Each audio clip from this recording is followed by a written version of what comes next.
क्या आप जानते हैं कि मृत्यु के बाद सबको अकेला क्यों नहीं छोड़ा जाता? इसके पीछे क्या कारण हैं? ऐसे कौन से कारण हैं जिनके कारण कोई ना कोई व्यक्ति उस सब के पास अवश्य बैठा रहता है? गरुड़ पुराण में बताया गया है कि मृत्यु के बाद सबको अकेला नहीं छोड़ना चाहिए। इसके पीछे कई धारणाएं हैं। आजकल लोग इसके बारे में बात नहीं करना चाहते, लेकिन यह एक ज़रूरी प्रक्रिया है और आपको इसके बारे में ज़रूर जानना चाहिए। मृत्यु एक अटल सत्य है। जो भी जन्म लेता है उसे एक न एक दिन मरना ही है, लेकिन मौत एक ऐसा विषय है जिसके बारे में कम ही लोग बात करना चाहते हैं। हालांकि हम सब ने एक विधि ज़रूर देखी होगी, लेकिन उसके बारे में जानकारी कम ही लोगों को होती है। आपने देखा होगा कि हिंदू धर्म में मृत्यु के बाद सबको जलाया जाता है, और आपने यह भी देखा होगा यदि किसी की मृत्यु सूर्यास्त के बाद होती है तो उसका दाह संस्कार अगले दिन किया जाता है।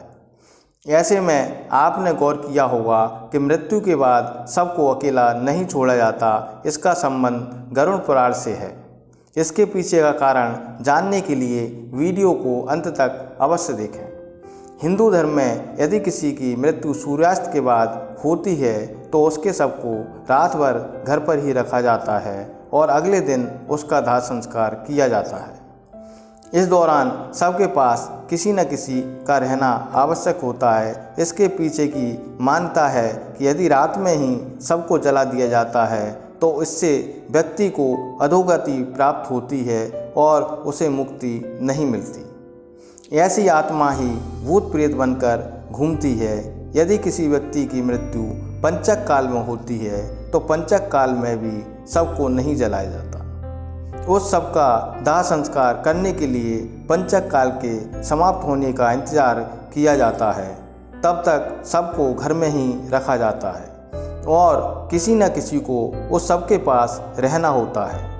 गरुड़ पुराण और अन्य धर्म ग्रंथों में इस बात का वर्णन मिलता है कि यदि किसी व्यक्ति की मृत्यु पंचक काल में हो जाए तो उसके साथ उसके खानदान में अन्य 5 व्यक्तियों की मृत्यु हो सकती है।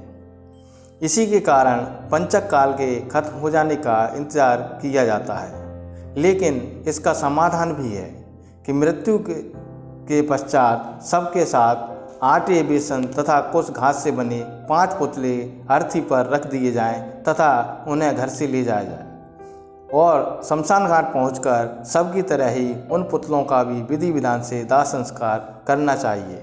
ऐसा करने से पंचक दोष खत्म हो जाता है।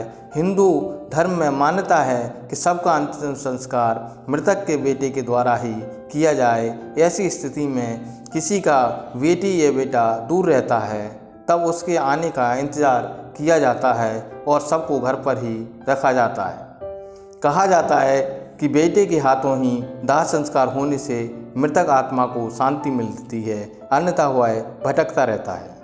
इसलिए नहीं छोड़ते सबको अकेला। मृत शरीर को अकेला नहीं छोड़ने का सबसे बड़ा कारण यह है, अगर सबको अकेला छोड़ दिया जाए तो हो सकता है कुत्ते, बिल्ली, चूहे जैसे जानवर उस सब को नोच खाएं। और गरुड़ पुराण की माने तो यमलोक के रास्ते में मृत आत्मा को ऐसे ही यातनाएं झेलना पड़ती हैं। इसके अलावा यह भी माना जाता है कि यदि सबको अकेला छोड़ा जाए तो उससे बदबू आने लगती है। ऐसे में यह ज़रूरी है कि वहाँ कोई ना कोई व्यक्ति बैठा रहे और धूप और अगरबत्ती सबके चारों ओर जलाता रहे, जिससे सबसे आने वाली दुर्गंध चारों ओर न फैले। बुरी आत्मा के साए से भी सबको बचाना होता है, क्योंकि माना जाता है कि मरे हुए आदमी की आत्मा वहीं पर भटकती रहती है और अपने परिजनों को देखती रहती है।